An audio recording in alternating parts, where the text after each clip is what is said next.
Voltaire once wrote, "The best is the enemy of the good." And I think perfection is one of the sneakiest ways we disconnect from happiness. Because perfection tightens the nervous system, it narrows the breath, it turns creation into performance. But good?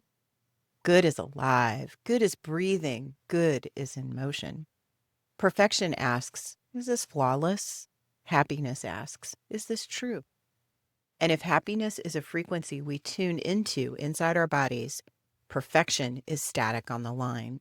It makes us hesitate, over-edit, overthink, and sometimes never embrace the very thing that would have brought us joy. Today, we're turning the dial away from perfect and toward good to be real. Voltaire's lesson came full circle in my DIY website group yesterday. A newly minted entrepreneur confessed she hadn't made progress on her website because she didn't know what services to add, or how to talk about them for that matter. She's about 4 months from graduating her coaching certification, and although she's clear about where she wants to be 3 years from now, there's a lot of fog and murk and scary stuff between here and there. Also, there is a tender place, a dream that hasn't been tested, a perfect place without the scars of reality. For her right now is an uncomfortable place to be. And like discomfort always does, it keeps us locked in trying to figure it all out until we accept perfection is an illusion and we evolve out of desperation to get away from it. Evolution isn't a gentle, sweet breeze. It's a wild wind, a force, and it leaves marks. And it doesn't happen all at once. It happens over time. And if we hold tight to perfection's vortex, we grow weary and exhausted. I think about how so many people I run into use perfection to chunk away at their happiness. They tune into it for a moment and then begin looking for its flaws. They analyze it and imagine weaknesses where there are none, really. I've done that too. I've felt the frequency of happy find me, and the connection comes through for a moment really clear, like my favorite song on an old dial radio. And then I go to fiddle with the knob to see if I can get it any better, and the signal disappears, leaving me frustrated and out of tune yet again. Sometimes, just like when I had one of those old dial radios, I simply turn the thing off. If I can't have it the way I want it, then I'll take nothing. Thank you very much. I don't have time for this, I tell myself. So many lessons there. And as I say this, I sit in witness of my own inner growth because I recognize I don't get my feet caught up in the ropes of perfection as much as I once did. I let go. I spin with the world around me. I may turn off the radio because it won't tune in just right. But then I raise my own voice in song and beat out a rhythm on the steering wheel of my truck and allow the frequency of happy to flow through me. And happy doesn't care if I sing out of tune or get the rhythm wrong. It simply wants to flow. Let's take this whole concept of perfection out into the pasture and consult the wisdom of the herd. It's a snowy day today, probably not the day you would consider to perfectly visit a herd of horses. So make sure you bundle up. Our feet crunch through the snow as we find our way across the pasture.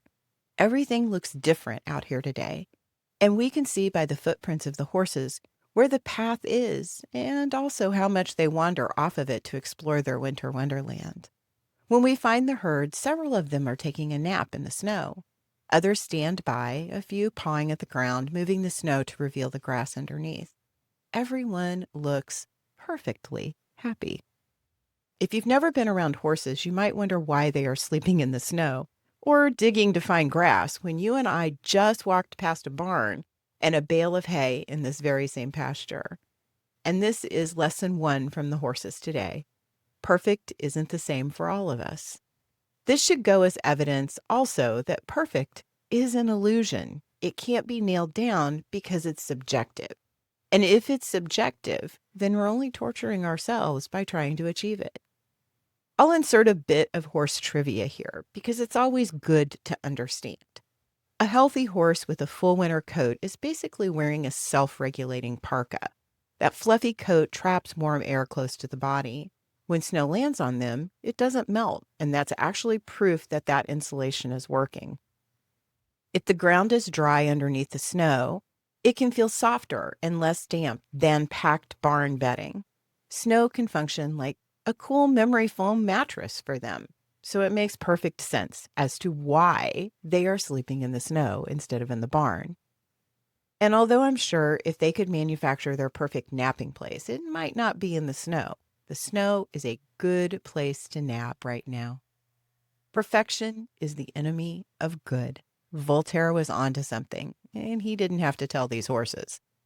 I would imagine that if a horse could suddenly embody a human voice and we were to ask them their thoughts on perfection, they would in no way understand what we are talking about.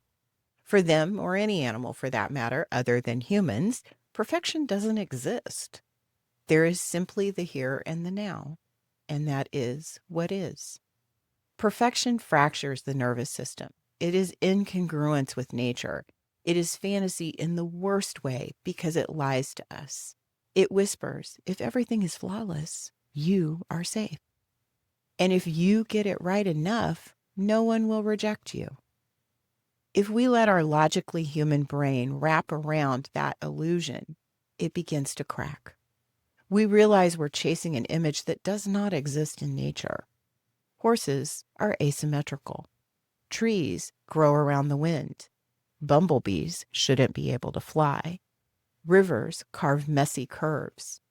Even your very heartbeat is irregular when it is healthy.